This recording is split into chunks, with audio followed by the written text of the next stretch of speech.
અરે જીવવા જેવું મને તો એમ થાય કે હું તો આમ બજારમાં ક્યારેક નીકળું ને અત્યારે હાજર રાતે તો આમ બજારમાં કૂતરા હુતા હોય ને તો મને એમ થાય કે આમને નિરાયત નથી. હે એ આપણે રાતીને ખવડાવવું પડે એને છે હાથ, પણ ઘસઘસાટ હુતા હોય છોકરો પરણાવો છે ને ચૂંટણી લડવી છે ને પૂછડું અમારું સન્માન ન કર્યું ના કાંઈ લોહી ઉકાળા છે અમને ને કે આપણે જે જોવે એ બધું જોવે છે ને, ખોરાક હવા પાણી ટાઈટ તડકો બધું આપણને જેમ છે ને એમ જ છે. 84 લાખ યોની છે એવું કે છે. 84 લાખમાં રૂપિયા હાટું માયા હાટું બસોડા ભરતો હોય માણા એક જ, કોઈ જીવ બસોડા ભરતો હોય મને બતાવો. અને કોઈ જીવ જો ભૂખો રહેતો હોય તો મને કહો, અને માણાનું ભરાતું હોય તો મને કહો. આપણા જેમ જ નથી, આપણે જેમ બચાવો એમ આ કૂતરાને કાગડાને ભૂંડડાને એને બચાતો હોય જ છે. એનું લાલન પાલન એ કરે છે. બચાવ હોય ત્યાં સુધી એને ખવડાવે પીવડાવે એને પાંખું આવે ને ઉડી જાય પછી કે તું તાર રસ્તે હું માર રસ્તે. હવે આપણે 4 પેઢીઓ થઈ હોય તો ચાવીઓના જોડા ભરાવ્યા હોય. હવે ગુડો ને હારખો રોટલો ખાવો હોય તો હવે હું ચાવીઓને હારે રાખીને કામ છે, પણ નથી છૂટતું નથી. શું કરવું? ભજન છે ને ભજન, જ્યાં જ્યાં ભજન બન્યા ને બાપુ ત્યાં વાતું પડી છે. એમના ભજન બને નહીં કોઈ દી. અને જો બનતા હોત ને તો આપણે, તમને જો કે ખબર છે બધાને, ઓલું આપણે નહોતું જાગ રે માલણ જાગ જીનપા કાન કરો એને સંભળાતું હતું ને, અત્યારે સંભળાય છે. એ આપણું બનાવેલું હતું.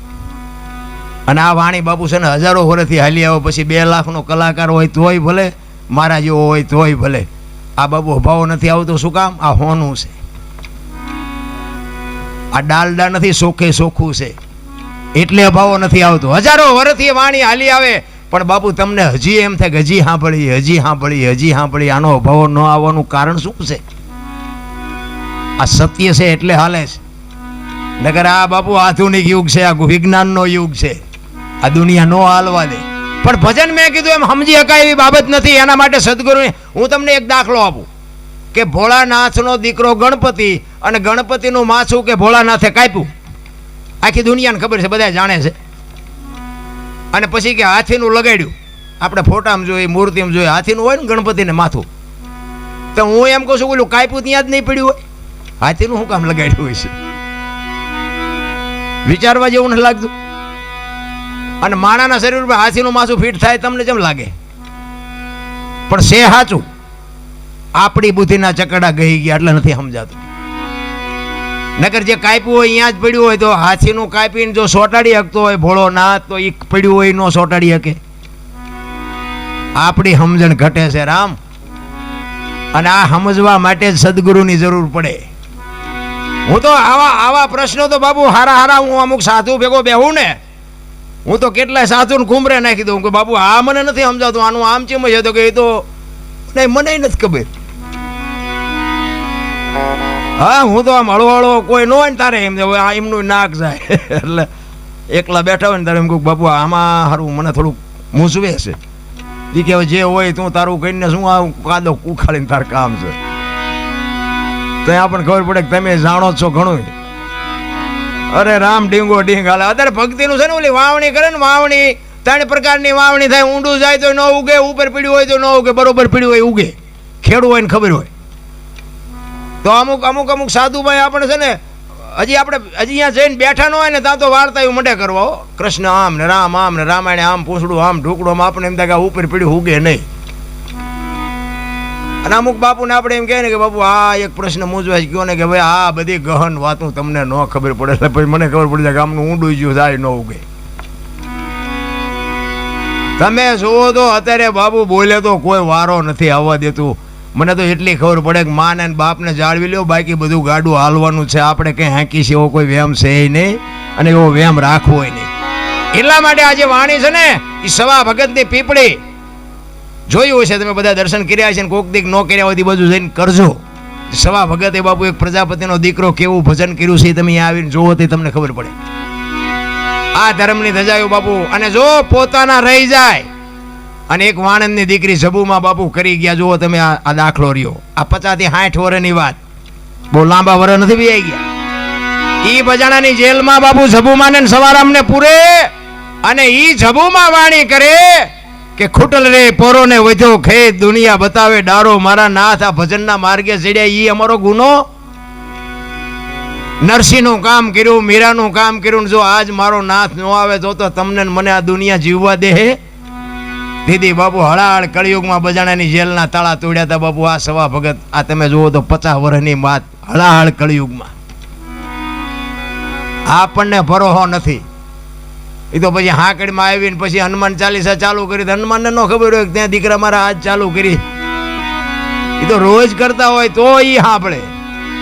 હાકડીમાં આવો ને કરો એ તો એને બધી ખબર હોય. તમારું મારું સર્જન કર્યું છે એને ખબર ન હોય તમે જેટલા હાસાસ હોય. પણ જે કરો એ એક ઘડી હાથી મેં પુરિયાદ કંઈક કરી લેજો. કારણ કે જીવનના બાપુ કોઈ ભરોસા નથી. મોત આવવાનું છે અને મોતથી બાપુ રોવાય નહીં, ડરાય નહીં. એ આવવાનું રોય મૂકવાનો છે ને પછી શું રોઈને કામ હોય. એટલે જ્યાં સુધી જીવવાનું હોય ત્યાં સુધી આનંદ કરી લેવાય, મોજ કરી લેવાય. આવા ભજન ભાવ હોય ને આપણે પૈસા નો નાખનારા ઘણાય છે. આપણે આનંદ કરી લેવાય, ભજનમાં મજા આવી. અને બે શબ્દ બાપુ જીવનમાં ઉતરી જાય ને તો આ કામમાં જ્યારે આવે. સ્પેર વ્હીલ ન હોય તેથી જ પંચર પડે. આ કંઈક સાંભળેલું હોય ને તો કોઈક દી કામમાં આવે. આ એટલો ખુમારી માને હોવી જોઈએ, માને એટલો પાવર હોવો જોઈએ. ધરાવીને ધાન ન નીપજે, કુડવીને માડું ન હોય, જેહળ જકરા નીપજે જેની જનેતા. હારી મા વગેરે બાપુ હારા સંતાન કોઈ દી ન થાય. માં છે એ તો માં છે. મોઢે બોલું માં, હાથે નાનપણ સાંભળે મલક બધાની મજા પછી કડવી. તમે 2 દી બહાર ગામ જાઓ ને 2 દી હાજ પડે ને તમને કીડિયું સડે. હાલો હાલો હવે ઘરે, હાલો હાલો હવે ઘરે. આ દીકરીઓ 18 વર્ષ સુધી બાપના ઘરે રહી હોય અને બાપ લગ્ન કરે ને હરપ કાંચડી ઉતારીને વિયો જાય ને વહી જાય. કોઈ દી નો કીધું કે મને આ ગમતું નથી, મારા બાપાની વિયો જવું. સમર્પણ એને કહેવાય. અહીંયા કદાચ તમે અહીંયા 500-1000 રૂપિયા ઉડાડી દો તેને સમર્પણ ન કહેવાય. સમર્પણ તો બાપુ દીકરીઓએ જે કર્યું છે ને, મમતાના મહાસાગર છે, માયું છે. એ તો ઠીક છે અત્યારે ફેશને દી ઉઠાડ્યો છે, બહુ લાંબુ કંઈ કીધા જેવું નથી. પણ હું તો બેનો દીકરીઓને ખાસ કહું, ફેશન કરો, વાપરો. તમને તમારા પૈસા હોય, ભગવાને આપ્યો હોય, ખાઈ પીને આનંદ કરો. પણ બાપુ દેહના પ્રદર્શન ન હોય મારા રામ. હું તો તમને હાથ જોડીને, અને કડવું તો લાગવાનું. મારી ભાષા થોડી કડવી છે પણ દરદ મટે કડવાથી. ગોળ ખવડાવે દરદ ન મટે. મારી અમુક વાતો ઘરે જઈને પછી યાદ કરજો એટલે તમને તમારો અંદરથી આત્મવાદ હા પાડે કે વાત કહેતો હતી વાત સાચી છે. શું તમારે આ છે ને રામાયણનો એક તમને કહું કે સીતાજી લક્ષ્મણ રેખા ટપી ગયા અને હરણ થયું. એટલે આપણે નગરી સીતાજીની જ વાતો કરી છે. આપણે લક્ષ્મણ રેખા ન હોય આ સંસારમાં. આપણી લક્ષ્મણ રેખાયું ન હોય. દીકરાને હોય, બાપને હોય, માને હોય, દીકરીને હોય, વહુને હોય. બાપુ જે લક્ષ્મણ રેખા ઓળંગી જાય ને એનું આ દુનિયામાં હરણ જ થાય. કોઈને પાવર હોય કાઢી નાખજો. આ દીકરીને દીકરીની રીતે રહેવું પડે, બાપને બાપની રીતે રહેવું પડે, વહુને વહુની રીતે રહેવું પડે. બાપુ જે મર્યાદા તૂટી જાય ને એ લક્ષ્મણ રેખા ટપી ગયા જ કહેવાય. અને ટપી ગયા પછી પાડોશીએ તમારા ઘરના સકન ન લે. બાપુ સમજી લેજો કે તમારું હરણ થઈ ગયું. રાવણ મરી ગયા એવું વિચારતા જ નહીં. રાવણ તો ગામો ગામ છે. અમે તો બધે જાય અમને નહીં ખબર પડતી હોય. બધે છે એમ. ઘરની વાત ઘરમાં રખાય, બસ મને એટલી ખબર પડે. એકતાની જરૂર છે. મારો કહેવાનો અર્થ એ છે એકતા જ્યાં હશે ને ત્યાં બાપુ એક કઠિયારો છે ને કુવાડા ટીપાવીને નીકળ્યો. એટલે જંગલના ઝાડવા હતા ને નાના નાના, એ ઝાડવા રોવા માંડ્યા. એટલે મોટા ઝાડવા હતા એને કીધું એટલે કે હું કામ રોવો છો?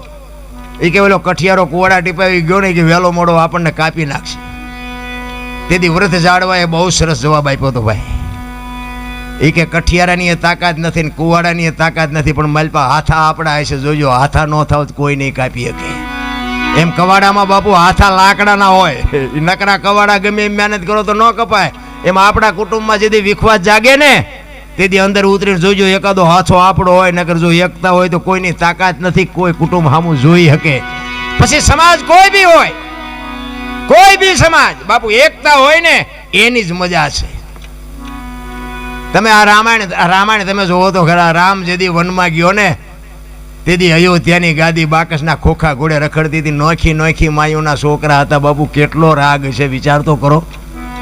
હે નકર અયોધ્યાની ગાદી એટલે દશરથ તારો દરબાર, ઇન્દ્ર જેની આશા કરે, ભાઈઓ વિનાનું ભેકાર, કડવું લાગે કાગડા. લક્ષ્મણ કે મારે નથી જોતી, ભરત કે મારે નથી જોતી. અયોધ્યાની આવી ગાદી બાપુ કોઈ ધણી નહોતો. નોખી નોખી માયુના છોકરા. હવે એક માના બે હોય તો ખૂંટિયા ખોડે કાતરતા હોય. બોલો આપણે એમ ગાવડા મારા દીકરા ચારે બડા કરે કઈ નક્કી નહીં. ક્યાં ગઈ રામાયણ? અને આ મહાભારત તમે જો, કૃષ્ણ પરમાત્માએ અર્જુનને માફ કરજો, દુર્યોધનને કીધું કે હસ્તિનાપુરની ગાદી તમે લઈ લ્યો, પણ આ 5 ભાઈ છે, આમને ખાવું શું, 5 ગામ તો દો. એ કે હોના ના કાંઈ અણી જેટલું નથી દેવું. એ કે બાજવું પડશે, કે બાજવું છે પણ દેવું નથી. આ બધા બાજા આપણે જોઈ છે ને, આપણે તો એ હતા બાજા તેથી આપણે નહોતા, પણ આપણે આ ઇતિહાસ જોઈ વાંચી એટલે આપણને ખબર પડે કે આટલા દી આવડા બાજા ને આટલા મરાણા ને આટલું આ કર્યું. હવે તમે જો એ બાજાને જે કર્યું હોય, કૃષ્ણ જેના ભેગો હતો એ જીત્યા, હસ્તિનાપુરની ગાદી મળી ગઈ, પણ હવાજ કેવો લાગ્યો એ મને કહો.